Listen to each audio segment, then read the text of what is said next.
Device इसका mobile ಒಂದು ಇದು ಬರುತ್ತೆ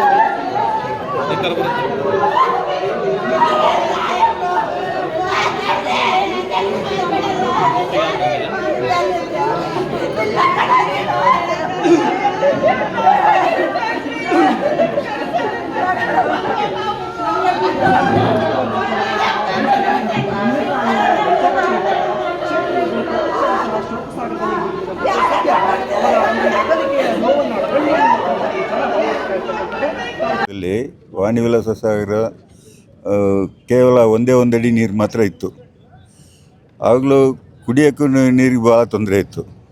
ಅಲ್ಲಿ ಚರಂಡಿ ಓಡಿಸಿ JCBಯಿಂದ ಕುಡಿಯೋ ನೀರಿಗೆ ನಮ್ಮ ಚಿತ್ರದುರ್ಗ ಜಿಲ್ಲೆಗೆ ಮಾತ್ರ ಕುಡಿಯೋ ನೀರಿಗೆ ಯಾವತ್ತೂ ತೊಂದರೆ ಮಾಡಿಲ್ಲ ಅವರು. ತೋಟಗಳಿಗೂ 2017ರಲ್ಲಿ ಒಣಗಿದ್ವು, ಆದರೆ ಆಗ ತೋಟಗಳಿಗೆ ಕೂಡ ಅಷ್ಟು ನೀರು ಸೌಲಭ್ಯ ಇರಲಿಲ್ಲ. ಆವಾಗ ಮೈಸೂರು ಮಹಾರಾಜರು ಮತ್ತು ಮಹಾರಾಣಿಯವರನ್ನು ಕರೆಸಿ ಇಲ್ಲಿ ಹೋಮ ಹವನಗಳನ್ನ ಮೈಸೂರು ಆಸ್ಥಾನದ ಪುರೋಹಿತರನ್ನೇ ಕರೆಸಿ ಹೆಚ್ಚು ಕಮ್ಮಿ ಒಂದು 25 ಲಕ್ಷ ರೂಪಾಯಿ ಖರ್ಚು ಮಾಡಿದರು. ನಾವೇ ಮಾಡಿಸಿದ್ದು ಮಾಡಿಸಿ ಪೂಜೆ ಮಾಡಿದ್ವಿ 2017ರಲ್ಲಿ. ಅದರ ಪ್ರತಿಫಲನೇ 2022ರಲ್ಲಿ ಕೋಡಿ ಬಿತ್ತು ಮೊದಲನೇ ಸರಿ. ಆಮೇಲೆ ನಂತರ ಎರಡನೇ ಸರಿ ಕೋಡಿ ಬಿದ್ದಾಗ 2025ರಲ್ಲಿ ಅಲ್ಲಿಂದ ಭದ್ರಾದಿಂದ 6 TMC ನೀರು ತಂದು ಕೋಡಿ ಬೀಳಿಸಿದ್ರು. ಅದು ಸುಧಾಕರ್ ಸಾಹೇಬ್ರ ಅವರ ನೇತೃತ್ವದಲ್ಲಿ ಆಗಿದೆ. ಮತ್ತು ಈಗ ಈ ವರ್ಷವೂ ಕೂಡ ಅದೇ ಥರ ಕೋಡಿ ಬಿತ್ತು. ಯಾವುದರಲ್ಲಿ ಯಾವತ್ತೂ ನಮ್ಮ ಚಿತ್ರದುರ್ಗ ಜಿಲ್ಲೆಗೆ ಕುಡಿಯೋ ನೀರು ಅವ್ರು ಬಂದ ಮೇಲೆ ಯಾವತ್ತಿಗೂ ಯಾರಿಗೂ ಕುಡಿಯೋ ನೀರಿಗೆ ತೊಂದರೆ ಆಗಿಲ್ಲ.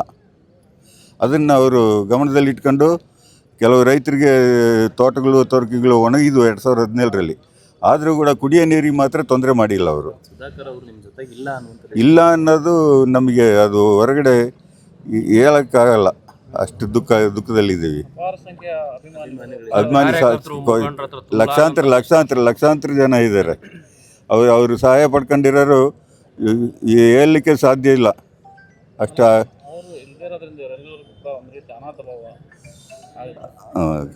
ಇವತ್ತು ನಮ್ಮ ಸಾಹೇಬರು ಮೃತಪಟ್ಟಿರ್ಬೋದು, ಆದರೆ ತಾಲೂಕಲ್ಲಿ ಅವರ ಆದರ್ಶಗಳು, ಅವರ ಕೊಡುಗೆಗಳು, ಅವರ ಒಂದು ಬದ್ಧತೆ ಇವತ್ತು ಎಂದಿಗೂ ಅದು ಮೃತಪಡಲ್ಲ. ಅವರ ಆದರ್ಶಗಳು ಇವತ್ತೇನು ನಮ್ಮನ್ನೆಲ್ಲ ಇವತ್ತು ಇಷ್ಟು ವರ್ಷಗಳಿಂದ ನಮ್ಮ ತಾಲೂಕಲ್ಲಿ ಅಭಿವೃದ್ಧಿ ಮಾಡಿದ್ದಾರೆ. ಅವರೊಂದು ತಾಳ್ಮೆ, ಒಂದು ಅಭಿವೃದ್ಧಿ. ಆಮೇಲೆ ಇವತ್ತು ತಾಲೂಕಲ್ಲಿ ಶಿಕ್ಷಣಕ್ಕೆ ನಮ್ಮ ಸಾಹೇಬರು ಎಲ್ಲ ಕಡೆಗೂ 4 ದಿಕ್ಕುಗಳಲ್ಲೂ ಒಂದು ಶಿಕ್ಷಣದ ಕಾರ್ಖಾನೆಗಳನ್ನು ತೆಗೆದಿದ್ರು ಇವತ್ತು ಎಲ್ಲ ನಮ್ಮ ತಾಲೂಕಲ್ಲಿ. ಇವತ್ತು ಅವೆಲ್ಲವೂ ಕೂಡ ನಮ್ಮೊಟ್ಟಿಗೆ ಇದ್ದಾವೆ. ಅವರ ಆದರ್ಶಗಳೊಂದಿಗೆ ನಾವು ತಾಲೂಕಲ್ಲಿ ಯಾರು ಕಾರ್ಯಕರ್ತರುಗಳಿಗೆ ನಾನು ಸಂದೇಶ ಕೊಡೋದಿಷ್ಟೇ, ಅವರ ಆದರ್ಶಗಳು ಅವರು ನಮ್ಮ ಜೊತೆ ಯಾವಾಗಲೂ ಇರ್ತವೆ. ಅವು ಒಂದು ಅಮರ. ಆ ಆದರ್ಶಗಳ ಜೊತೆಗೆ ನಾವೆಲ್ಲ ಮುಂದೆ ನಡ್ಕೊಂಡು ಹೋಗೋಣ ಅಂತೇಳಿ ಇವತ್ತು ನಮ್ಮ ತಾಲೂಕಿನ ಎಲ್ಲ ಜನತೆಗೂ ನಾನು ಇವತ್ತು ಮಾಹಿತಿ ಕೊಡ್ತೀನಿ. ಜನರಿಗೆ ಕೆಲಸ ಮಾಡುವಂಥ ನಿಟ್ಟಿನಲ್ಲಿ ಯಾವ ರೀತಿ ಇರ್ತಾ ಇದ್ರು? ಅವರು ಭಾಳ ಸರಳ ವ್ಯಕ್ತಿ. ಇವತ್ತು ಯಾವುದೇ ಒಂದು ಮಧ್ಯಾಹ್ನ ಒಂದು ಊಟ ಮಾಡ್ಕೊಂಡು ಒಂದು ಅನ್ನ ಸಾರು, ಒಂದು ಅನ್ನ ಸಾಂಬಾರು ಮೊಸರು ಸಿಕ್ಕರೆ ಸಾಕು, ಅಷ್ಟೇ ಊಟ ಮಾಡ್ತಿದ್ರು. ಯಾವುದೋ ಒಂದು ಆಡಂಬ ಆಗಲಿ ವೈಭವದ ಜೀವನ ಯಾವತ್ತು ಇಷ್ಟು ವರ್ಷದ 2008ರಿಂದ ಇಲ್ಲೇ ಇದ್ದಾರೆ, ಯಾವತ್ತೂ ಎಂದೂ ನಡೀಲಿಲ್ಲ. ಯಾರಾದರೂ ಒಂದು ದೋಸೆ ಸಾರು ಇಲ್ಲಿ ದೋಸೆ ತಿನ್ನಬೇಕು ಅಂದರೆ ಅಲ್ಲೇ ಗಾಡಿ ನಿಲ್ಲಿಸಿ ಅಲ್ಲೇ ಸಣ್ಣ ಹೋಟ್ಲಿಗೆ ದೋಸೆ ತಿಂದು ಹೋಗ್ತಾಯಿದ್ರು. ಯಾವುದೇ ಒಂದು ಐಷಾರಾಮಿ ಆಗಲಿ, ಯಾವುದೇ ಒಂದು ಫಂಕ್ಷನ್ಗೆ ಹೋದ್ರೂ ಸಮೇತ ಅವರು ಯಾವತ್ತೂ ಒಂದು ಒಳ್ಳೆ ಚೇರು ಹಾಕೋದಲ್ಲ, ಎಲ್ಲರೂ ಯಾವ ಚೇರ್ ಹಾಕಿದ್ರೆ ನಮಗೂ ಅದೇ ಚೇರ್ ಹಾಕ್ಬೇಕಂತ ಒಂದು ಇಷ್ಟಪಡ್ತಿದ್ರು. ಎಂದೂ ಯಾವುದೇ ಒಂದು ಗರ್ವ ಇಲ್ಲದಲೇ ಎಲ್ಲ ಜನಾಂಗಕ್ಕೂ ಎಲ್ಲ ಇದಕ್ಕೂ ಒಂದು ಶಾಂತಿ ಒಂದು ಕಾಪಾಡಿ ತಾಲೂಕಿನಲ್ಲಿ ಇಷ್ಟು ವರ್ಷ ಅವರ ಆಡಳಿತದಲ್ಲಿ ಶಾಂತಿ ಸುವ್ಯವಸ್ಥೆ ಕಾಪಾಡುವಲ್ಲಿ ಅವರು ಭಾಳ ಪ್ರಮುಖ ಪಾತ್ರ ವಹಿಸಿ ಇವತ್ತು ಮಕ್ಕಳಿಗೆ ಒಳ್ಳೆಯ ಶಿಕ್ಷಣ ಕೊಟ್ಟು ತಾಲೂಕಿನಾಗೆ ಇವತ್ತು ಅವರ ಅಭಿವೃದ್ಧಿಗಳ ಒಂದು ನೆನಪಲ್ಲಿ ನಾವು ಇವತ್ತು ಅವರ ಒಂದು ಮಾರ್ಗದರ್ಶನ ಅವ್ರು ಏನು ನಮ್ಮನ್ನೆಲ್ಲ ಇವತ್ತು ಜನಗಳಿಗೋಸ್ಕರ ಶಕ್ತಿ ಮೀರಿ ರಾತ್ರಿ 11 ಗಂಟೆ 12 ಗಂಟೆವರೆಗೂ ಕೆಲಸ ಮಾಡ್ತಾಯಿದ್ರು. ಯಾವುದೇ ಒಬ್ಬ ಸಣ್ಣ ವ್ಯಕ್ತಿ ಬಂದ್ರೂ ಒಂದು ಲೆಟ್ರೇಟ್ ಕೊಡ್ಬೇಕಾದ್ರೂ ಒಂದು ಅಲ್ಲೇ ಬಾನೆಟ್ ಮೇಲೆ ಸೈನ್ ಹಾಕಿ ಕೊಡೋರು. ಬಾನೆಟ್ ಮೇಲೆ ಅಲ್ಲಿಗೆ ಬರ್ರಿ ಇಲ್ಲಿಗೆ ಬರ್ರಿ ಎಂದೂ ಓಡಾಡಿಸ್ತಿರ್ಲಿಲ್ಲ. ಯಾವುದೇ ಒಂದು ಮಕ್ಕಳು ಶಿಕ್ಷಣಕ್ಕೆ ಅದನ್ನು ಬಡ ಮಕ್ಕಳು ಬಂದರೆ ಓದೋಕ್ಕಿಲ್ಲ ಅಂದರೆ ಅವ್ರು ಫೀಸ್ ಕೇಳ್ಕೊಂಬಿಡೋರು. ಆ ಫೀಸ್ ಕಟ್ಟಿ ಆನಂತರ ಇಲ್ಲ ತಗೋ ಇನ್ನೂ 2 ಜೊತೆ ಬಟ್ಟೆ ಕೊಡಿಸಿ ಕಳಿಸ್ರಿ ಅಂತ ಹೇಳಿ ಬಟ್ಟೆನೂ ಅವರಿಗೆ ಕೊಡಿಸಿ ಎಷ್ಟೋ ಜನಕ್ಕೆ ಕಳಿಸಿದ್ದಾರೆ. ಎಷ್ಟೋ ಜನ ವೈದ್ಯಕೀಯ ಶಿಕ್ಷಣ, ಇಂಜಿನಿಯರಿಂಗು ಎಲ್ಲ ಶಿಕ್ಷಣದೆಲ್ಲರೂ ಓದೋರಿಗೂ ಸಹಾಯ ಮಾಡಿದ್ದಾರೆ. ಎಷ್ಟೋ ಜನ ರೋಗಿಗಳನ್ನ ಇವತ್ತು ಪ್ರಾಣ ಕಾಪಾಡಿದ್ದಾರೆ ತಾಲೂಕಲ್ಲಿ. ನಮ್ಮ ದುರ್ದೈವ ಇವತ್ತು ನಮ್ಮ ಸಾಹೇಬರು ಇವತ್ತು ಇಲ್ಲ ಅಂಥೇಳಿ ನಮಗೆ ಭಾಳ ನೋವಾಗ್ತಾಯಿದೆ. ಆದರೂ ನಾವು ಅವರ ಒಂದು ಆದರ್ಶ, ಅವರ ಒಂದು ನೆನಪು, ಅವರು ಮಾಡಿರೋ ಒಂದು ಅಭಿವೃದ್ಧಿ ಜೊತೆಗೆ ನಾವು ತಾಲೂಕಿನಲ್ಲಿ ಅವರ ಒಂದು ನೆನಪಿನಲ್ಲಿ ಇರ್ತೀವಿ ಅಂತ ಹೇಳೋಕ್ಕೆ ಇಷ್ಟಪಡ್ತೀವಿ ಸರ್. ಈ ತಾಲೂಕಿನ ಶಾಸಕರು, ಸಚಿವರು ಆಗಿರ್ತಕ್ಕಂಥ ಡಿ ಸುಧಾಕರ್ ಸಾಹೇಬರು ಇವತ್ತು ದೈವಾಧೀನ ಆಗಿರ್ತಕ್ಕಂಥದ್ದು ಇಡೀ ತಾಲೂಕಿಗೆ ಒಂದು ದೊಡ್ಡ ಆಘಾತಕಾರಿಯಾದಂಥ ಸುದ್ದಿ.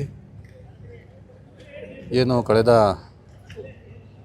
2008, 2013 ನಂತರ 2018 ಕೂಡ ಸೋತರೂ ಸಮೇತ ಈ ಕ್ಷೇತ್ರದಲ್ಲಿ ಸೇವೆಯನ್ನು ಮಾಡಿಕೊಂಡು ಎಲ್ಲ ವರ್ಗದ ಜನಾಂಗದ ಧನಿಯಾಗಿ ಸಾಕಷ್ಟು ಸಾವಿರಾರು ಜನಗಳ ಒಂದು ನೋವನ್ನು ಅರಿತುಕೊಂಡು ಅವ್ರಿಗೆಲ್ಲ ಧನಿಯಾಗಿ ನಿಂತು ಅವರ ಕಷ್ಟ ಸುಖಗಳನ್ನು ಕಾರ್ಪಣ್ಯಗಳನ್ನು ಬಗೆಹರಿಸ್ತಾ ಕೊಡುಗೈ ದಾನಿ ಅಂತಕ್ಕಂಥ ಒಂದು ಹೆಸರನ್ನು ಪಡೆದಿರ್ತಕ್ಕಂಥ ಸನ್ಮಾನ್ಯ ಡಿ ಸುಧಾಕರ್ ಸಾಹೇಬರು ದೈವಾಧೀನ ಆಗಿದ್ದಾರೆ ಅಂತ ಅಂದ್ಕೋಬೋದು.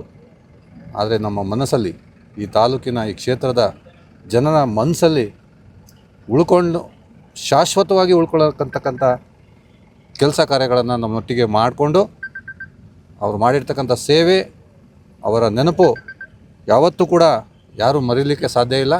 ಅವರೆಲ್ಲರ ಮನದಲ್ಲಿ ಅಚ್ಚಳಿದಂತೆ ಇವತ್ತು ಉಳಿದಿದ್ದಾರೆ. ಅವರು ಉಸಿರು ಇಲ್ಲದಿರ್ಬೋದು, ಆದರೆ ಅವರ ಹೆಸರು ಇವತ್ತು ಪ್ರತಿಯೊಬ್ಬ ನಮ್ಮ ತಾಲೂಕಿನ ಏನು ಜನ ಇದ್ದಾರೆ ಅವರ ಮನಸ್ಸಲ್ಲಿ ಶಾಶ್ವತವಾಗಿ ಉಳಿದಿರ್ತಕ್ಕಂಥ ಕೆಲಸ ಕಾರ್ಯಗಳನ್ನು ಮಾಡಿದ್ದಾರೆ ಅಂತ ಈ ಸಂದರ್ಭದಲ್ಲಿ ಹೇಳ್ತಾ ನಮಗೆ ತುಂಬ ನೋವಾಗಿದೆ. ನಾವು ಅದನ್ನು ಯಾವ ಥರ ವ್ಯಕ್ತಪಡಿಸಬೇಕು ಅಂತಕ್ಕಂಥದ್ದೇ ನಮಗೆ ತೋಚ್ತಾ ಇಲ್ಲ.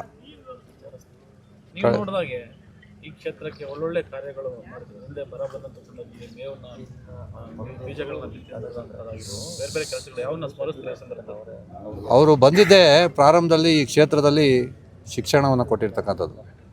ಇವತ್ತು ದೇವರಕೊಟ್ಟ ಆಗಿರ್ಬೋದು, ಮೊರಾರ್ಜಿ ಶಾಲೆ ಆಗಿರ್ಬೋದು, ಐಮಂಗ್ಲ ಆಗಿರ್ಬೋದು, ಕಿತ್ತೂರಾಣಿ ಚೆನ್ನಮ್ಮ ಶಾಲೆ, ಎಲ್ಕೆರೆ ಆಗಿರ್ಬೋದು, ಜೋಗನಹಳ್ಳಿ, ಏನು ಈ ಹಿಂದುಳಿದ ಈ ತಾಲೂಕಿನ ಮಕ್ಕಳಿಗೆ ಶಿಕ್ಷಣವನ್ನು ಕೊಟ್ಟರೆ ಮಾತ್ರ ಈ ತಾಲೂಕು ಒಂದು ಮುಖ್ಯವಾಹಿನಿಗೆ ಬರ್ತಕ್ಕಂಥ ಒಂದು ಕೆಲಸ ಆಗ್ತಕ್ಕಂಥ ಒಂದು ದಿಸೆಯಲ್ಲಿ ಅವರು ಒಂದು ಕೆಲಸವನ್ನು ಮಾಡಿದ್ದಾರೆ. ಇದೇ ರೀತಿಯಲ್ಲಿ ಬರ ಬಂದಂಥ ಸಂದರ್ಭದಲ್ಲಿ ನಮ್ಮ ಜಾನುವಾರುಗಳು ಹಸಿವಿಂದ ಸಾಯಬಾರ್ದು ಅಂತ ಹೇಳಿ ಆ ದಿಸೆಯಲ್ಲಿ ಇವತ್ತು ಸಾವಿರಾರು ಟನ್ ಮೇವನ್ನು ಬೆಳೆಸಿ ಅದನ್ನು ರೈತರಿಗೆ ಖುದ್ದಾಗಿ ಅವರೇ ಟ್ಯಾಕ್ಟ್ರಿಗಳಲ್ಲಿ ಹೋಗಿ ಕೊಡ್ತಕ್ಕಂಥ ಕೆಲಸವನ್ನು ಮಾಡಿದ್ದಾರೆ. ಈ ತಾಲೂಕಿಗೆ ಇವತ್ತೇನು ಭದ್ರಾ ನೀರು, ಇವತ್ತು ನೀರಾವರಿ, ನಮ್ಮದೇನು ನೀರಾವರಿ ಸೌಕರ್ಯ ಆಗಿದೆ, ಇವತ್ತು ನೀರಾವರಿ ಸೌಲಭ್ಯ ಈ ತಾಲೂಕಿಗೆ ಬಂದಿದೆ. ಈ ಅಪ್ಪರ್ ಭದ್ರಾ ಯೋಜನೆ ಆಗಿರ್ಬೋದು, ನಮ್ಮ ಡ್ಯಾಮ್ ಇವತ್ತು ಕೋಡಿ ಬಿದ್ದಿದೆ, ತುಂಬಿದೆ ಅಂತಂದರೆ ಅದಕ್ಕೆ ಸತತ ಒಂದು ಹೋರಾಟದ ಒಂದು ಶ್ರಮ ನಮ್ಮ ಸಚಿವರಲ್ಲಿತ್ತು. ಆ ಒಂದು ಶ್ರಮದಿಂದ ಇವತ್ತು ನಾವೆಲ್ಲ ನೀರಾವರಿಯನ್ನು ಕಾಣ್ತಾ ಇದ್ದೀವಿ. ಇವತ್ತು ಸಾವಿರಾರು ರೈತರು ಕೂಡ ಇವತ್ತು ನೀರಿನ ವ್ಯವಸ್ಥೆ ಆಗಿರೋದ್ರಿಂದ ಅವರ ತೋಟ ತುಡಿಕೆಗಳನ್ನು ಉಳಿಸ್ಕೊಂಡು ನೆಮ್ಮದಿಯಾದಂಥ ಜೀವನವನ್ನು ಮಾಡ್ತಾಯಿದ್ದಾರೆ. ಇದೊಂದೇ ಅಲ್ಲ, ಅವರಿಗೆ ಹೇಳ್ತಾ ಹೋದರೆ ಇವತ್ತು ಇಡೀ ದಿನ ಹೇಳ್ಬೋದು. ನಾವು ಅವರ ಜೊತೆಗಿದ್ದು ಅವ್ರ ಜೊತೆಗೆ ತಿರುಗಾಡಿರ್ತಕ್ಕಂಥ ವ್ಯಕ್ತಿ ಇವತ್ತು ನಮಗೆ ಹೇಳ್ಕೊಳಕ್ಕಾಗ್ತಿಲ್ಲ. ಯಾರೇ ಒಬ್ಬ ಬಡವ ಬಂದರು ಅವರು ಜೇಬಿಂದ ಕೊಟ್ಟು ಅವರಿಗೆ ಸಹಾಯ ಮಾಡಿರ್ತಕ್ಕಂಥದ್ದು ಸಾವಿರಾರು ಉದಾಹರಣೆಗಳಿದ್ದಾವೆ. ಅವರು ಮಾಡಿರ್ತಕ್ಕಂಥ ಸೇವೆ ನಾವು ಹೇಳ್ತಾ ಹೋದರೆ ಇವತ್ತು ದಿನಪೂರ್ತಿ ಹೇಳಿದಿರೋ ಸಾಲದು. ನಮಗೆ ತುಂಬ ನೋವಾಗಿದೆ.